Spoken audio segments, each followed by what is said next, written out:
Des facteurs de Post Canada vont livrer des colis d'Amazon au Québec en vertu d'un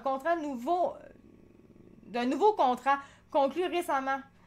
D'après un document consulté par Radio-Canada, le contrat entre la société d'État et la multinationale entrerait en vigueur lundi avec des volumes plus importants de colis. Deux employés de Poste Canada ont confirmé que des gestionnaires avaient évoqué. C'est à cause que là, je commence à piquer. Excusez, gang. C'est tellement cute de me voir faire ça. C'est l'enfer. C'est pas contrôlable, là. Avait évoqué ce contrat durant une rencontre hebdomadaire habituelle, mais peu de détails ont filtré jusqu'ici. Selon une des personnes présentes, la durée du contrat est indéterminée. Dans plusieurs installations postales... Dans plusieurs installations postales dans la région de Montréal, ok, c'est à Montréal, l'employeur a annoncé aux équipes de facteurs que la société avait signé un contrat de livraison avec Amazon. Ok, non, c'est parce que les installations sont à Montréal. Ok, c'est pas pareil, c'est correct.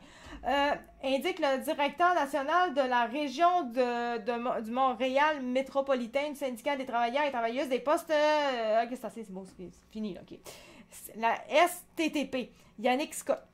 On n'a toujours pas eu de confirmation officielle, mais vu qu'il y a eu les rencontres de plancher et que les facteurs ont été avisés, on peut considérer que c'est chose faite. Depuis la fermeture des installations d'Amazon au Québec, sans penser à tout ce qui se passe avec les produits américains actuellement, le fameux boycott, supposé, les postiers disent avoir observé une augmentation du volume de colis à livrer marqué du sourire emblématique. Ok, bon, Amazon, bref. Certains évoquent une augmentation de 40 à 50 paquets de plus par semaine. Post Canada avait déjà livré des colis d'Amazon par le passé, mais avait quasiment cessé de le faire depuis quelques années. Par courriel, une porte-parole d'Amazon n'a ni confirmé ni infirmé la nouvelle. Post Canada est un partenaire de longue date avec lequel nous collaborons chaque jour pour équilibrer la capacité de livraison dans l'intérêt de servir au mieux nos clients à travers tout le Canada.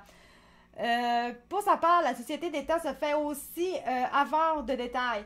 Nous ne divulguons pas les détails des ententes et des contrats de Post Canada parce qu'ils sont protégés par des clauses de confidentialité, indique un porte-parole. Quand Amazon avait annoncé la fermeture de ses installations au Québec, le gouvernement fédéral avait haussé le ton face à l'entreprise. Le cabinet du ministre fédéral des services publics et de l'approvisionnement, Jean-Yves Duclos, n'a pas commenté le dossier. Je vais te lire un peu. On va changer d'ambiance un peu, ouais. Boycott USA, c'est juste la nouvelle position facile pour faire montrer sa sortie. C'est tellement ce qu'on disait, ce que je disais au début avec les autres. C'est vraiment... C'est du copier-coller. On a la même façon de penser. Position délicate. Du côté du STTP, on convient que ce contrat est un sujet délicat. Oui, ça nous met dans une drôle de situation, admet-il, considérant les défis auxquels la société fait face en ce moment. On voit quand même d'un bon œil le retour au bercail d'Amazon. C'est un peu drôle. Tu sais, quand on parle de vertu, etc. Là, on a cette affaire-là. Puis là, on a les médias et tout qui nous disent de boycotter, nanana. Mais ceux-là qui nous disent de boycotter, gouvernement, et médias, etc. Les autres, ils le font pas, le boycott. Checkez ça. Font pas. S'ils le faisaient vraiment, on n'aurait pas Amazon.